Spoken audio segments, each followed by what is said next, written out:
नाजरीन अस्सलाम वालेकुम। आप देख रहे हैं मेरा यूट्यूब ऑफिशियल चैनल और मैं हूं अमान भट्ट। लाखों करोड़ों दरूद मोहम्मद ओ वाले मोहम्मद पे। आज के व्लॉग में जी बात करूंगा कि सानिया 9 मई का जो ड्रामा रचाया गया, उसके बाद जो अली अमीन गंडापुर जो है वो बड़े अग्रेसिव नजर आए अपनी तकरीर में। इवन के यहाँ तक कह दिया कि मैं खाना काबा भी लेके जाने को तैयार हूं। और साथ साथ जो मौलाना फजलुर रहमान ने आज स्टैब्लिशमेंट पे हमला किया, बड़ा डायरेक्टली कह दिया कि 71 का पाकिस्तान तुमने तोड़ा था। इन दोनों खबरों की तफसीलात मैं आपके सामने रखूंगा। साथ साथ इस व्लॉग में जिक्र करेंगे कि आखिरकार जो हुकूमत का साथ देने वाली इत्तेहादी जमात और जिसके सदर आसिफ अली जरदारी, उनकी तमाम मामलात पर खामोशी एक सवालिया निशान बनती जा रही है।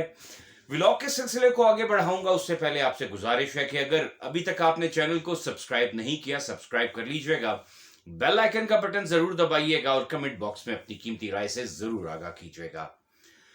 शुरू करता हूं व्लॉग के जी पहला हिस्सा के जैसे ही साने 9 मई के हवाले से गुज़श्ता रोज पाकिस्तान में तकरीबात हुई एक स्याह दिन के हवाले से, जिसके इल्जाम का मुर्तकब पाकिस्तान तहरीक इंसाफ को ठहराया गया, उसकी क़यादत को ठहराया गया, इमरान खान को जेल में रखा गया और क़यादत की आप सबको पता है जैसे उनके घरों पर अटैक किए गए, इज्जतों पे हाथ डाला गया।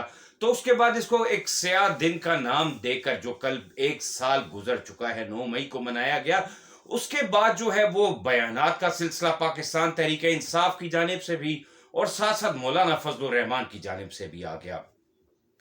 आज से 4 से 5 रोज पहले डीजीआई एसपीआर ने एक प्रेस कॉन्फ्रेंस की थी जो कि सिक्योरिटी के हवाले से थी, लेकिन उसको एक सियासी प्रेस कॉन्फ्रेंस के तौर पर रिकॉर्डिंग्स भी दिखाई गई, जाली वीडियोस भी दिखाई गई। तो यकीनन उसके बाद से जो सियासी माहौल है वो बहुत गर्म हो गया था। मौलाना फजलुर रहमान जो है वो आपको पता है कि इंतजार करते हैं कि बस एक दफा कोई मौका मिल जाए ऐसा कि एस्टैब्लिशमेंट को लताड़ दूं। यकीनन आज उन्होंने एक बहुत बड़ा बयान दागा, भी व्लॉग में आपको आगे उसकी डिटेल बताऊंगा। खैर, अभी अली अमीन गंडापुर ने जी बिल्कुल कल सानिया 9 मई के वाक़े पर तकरीर की शहर पेशावर में। उन्होंने बड़े वाज़ेह अल्फाज में जो है वो कहा कि जी जो जिन्होंने बाकायदा इमरान खान को यानी जनरल कमर जावेद बाजवा, डीजीआई फैज हमीद और स्टैब्लिशमेंट के कुछ खास जर्नैल जो थे, उन्होंने इमरान खान को बाकायदा प्रेशराइज भी किया और उसको बार बार आमादा करने को कहा कि इसराइल के साथ अपने ताल्लुकात बना लें। लेकिन इमरान खान जो है इस बात पे डटे रहे कि मैं ऐसा हरगिज नहीं करूंगा।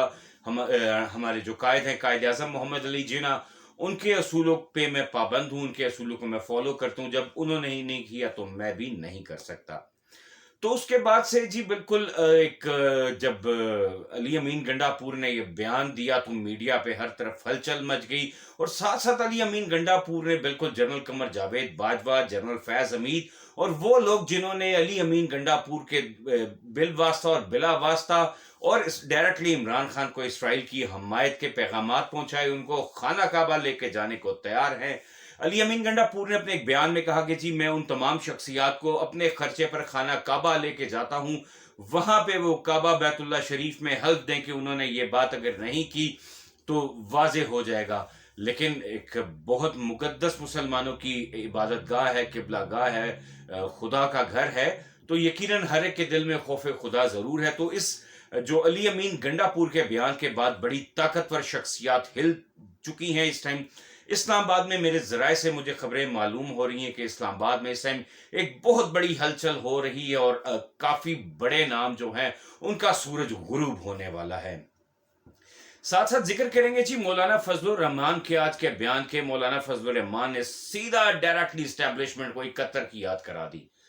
मौलाना फजलुर रहमान ने एक जलसे से खिताब करते हुए जी बड़े वाज़ेह अल्फाज में कहा कि जी एस्टैब्लिशमेंट का जो किरदार है इस टाइम वो इंतहाई घनौना किरदार है, हुकूमत गिराने में, बनाने में और अपनी बादशाहियत है। हर तरफ देखा जाए, साथ साथ जनरल आसिम मुनीर को बहुत कड़ी तनकीद करते हुए सख्त अल्फाजों में उन्होंने जनरल आसिम मुनीर को वक्त फिरौन कहा और साथ साथ उनका कहना था कि जनरल आसिम मुनीर ने जो इस टाइम ज्यादतियां कर रहा है इमरान खान के साथ और जो इस टाइम मौजूदा जितना भी सियासी मामलात है उसमें इंटरफेरेंस कर रहे, इससे पहले आज तक किसी जर्नैल को नहीं देखा गया था। साथ साथ मौलाना फजलुर रहमान ने हमारी एजेंसीज को भी ठीक ठाक लताड़ा और उनका कहना था कि एजेंसीज جس مرضی کے گھر میں کیمرے لگا دیں، ججز کے گھر میں گھس جاتی ہیں اور وہ کام کر لیتی ہیں جو ان کا کام نہیں ہے. ملک کی سالمیت، ملک میں امن و امان پیدا کرنا، ملک کو دشمن کی صہیونی طاقتوں سے، بیرونی طاقتوں سے بچا کے رکھنا ہماری ایجنسیز کا کام ہے. یقیناً جس میں وہ اب تک مجھے کامیاب ہوتی ہوئی نظر نہیں آ رہی. ساتھ ساتھ اسٹیبلشمنٹ کے کردار کو مولانا فضل الرحمان نے بڑے آڑے ہاتھوں لیا. جنرل عاصم منیر کو آڑے ہاتھوں لیا. جنرل قمر جاوید باجوہ کے بارے میں انہوں نے کہا کہ جنرل قمر جاوید باجوہ جو ہے وہ اسرائیل کی تائید بھی کرتا تھا اور جو عمران خان کی حکومت کو گرانے میں جنرل قمر جاوید باجوہ کا ہاتھ ہے. اور ساتھ ساتھ ان کا یہ بھی کہنا تھا کہ اس ٹائم کے جو موجودہ chief of army staff general Asim Munir ہیں وہ بھی جو سیاست ہے، وہ جو نفرت کی سیاست، ایک قسم کی جو آرمی پالیٹکس میں انوالو ہو چکی ہے، وہ نفرت اپنی عوام کے دل میں پاکستان آرمی کے حوالے سے بو چکے ہیں. اور عام انتخابات کے بعد میں تو خاص طور پہ عام انتخابات کا اگر ذکر کیا جائے تو اس میں تو اسٹیبلشمنٹ کا کردار بچے کے سامنے واضح آ گیا ہے. ولاگ کے آخری حصے میں بات کروں گا جی اتحادی حکومت اور صدر پاکستان جناب آصف علی زرداری صاحب کی، کہ اتنا کچھ ہونے کے بعد، اسٹیبلشمنٹ پہ حملے ہونے کے بعد، عدلیہ پر حملے ہونے کے بعد، آپ کی اتحادی حکومت کے آپ کے چنتخب وزیر اعظم جناب جناب شہباز شریف صاحب اور چارلی چیپنر، ان کے بارے میں کافی باتیں ہو رہی ہیں. حکومت کا تختہ گرتا ہوا نظر آ رہا ہے. حکومت اور جو عوام ہے اس میں اختلافات بڑھتے جا رہے ہیں. مہنگائی بڑھتی جا رہی ہے. آئے روز بجلی کے بل بڑھتے جا رہے ہیں. اور خاص طور پہ جو بھی گندم کا واقعہ ہوا ہے، تو یہ سارے معاملات، آپ صدر پاکستان ہیں، آپ کا فرض بنتا ہے کہ ان معاملات پر آپ نظر رکھیں. آپ کی طرف سے ابھی تک کوئی بھی ایسا بیان نہیں آیا کہ جس بیان سے نظر آتا ہو کہ آپ مفاہمت کی سیاست چاہتے ہیں. لیکن اس ٹائم پاکستان میں انتہائی جو سب سے ضروری چیز ہے وہ ایک تو آزاد عدلیہ کا ہونا، اسٹیبلشمنٹ کا جو ہے وہ سیاست سے نکل جانا، ہماری ایجنسیز کا سیاست سے نکل جانا، ہمارے اعلیٰ ججز پہ، ہمارے جو پارلیمنٹیرینز ہیں ان پہ کسی قسم کا دباؤ ڈالے بغیر اگر مفاہمت کی پالیسی اختیار کی جائے، ہماری پاکستان کی گورنمنٹ، پاکستان کی ایجنسیز، پاکستان کی آرمی فورسز اگر مل کے پاکستان کی فلاح و بہبود کے لیے کام کریں تو یقیناً مجھے امید ہے کہ ہمارے ملک میں اتنے قیمتی ذخائر ہیں کہ ہم یقیناً پروان چڑھ سکتے ہیں. اور ایک وقت آئے گا کہ ہمارا ملک جو ہے وہ دنیا کے طاقتورین ملکوں میں شمار ہوگا. آج کے ولاگ سے فی الوقت اتنا ہی. مزید خبریں اور تجزیوں کے لیے چینل کو سبسکرائب کر لیجئے گا. بیل آئیکن کا بٹن ضرور دبائیے گا اور کمنٹ باکس میں اپنی قیمتی رائے سے آگاہ کیجئے گا. اپنا خیال رکھیے گا. اللہ حافظ. پاکستان زندہ باد.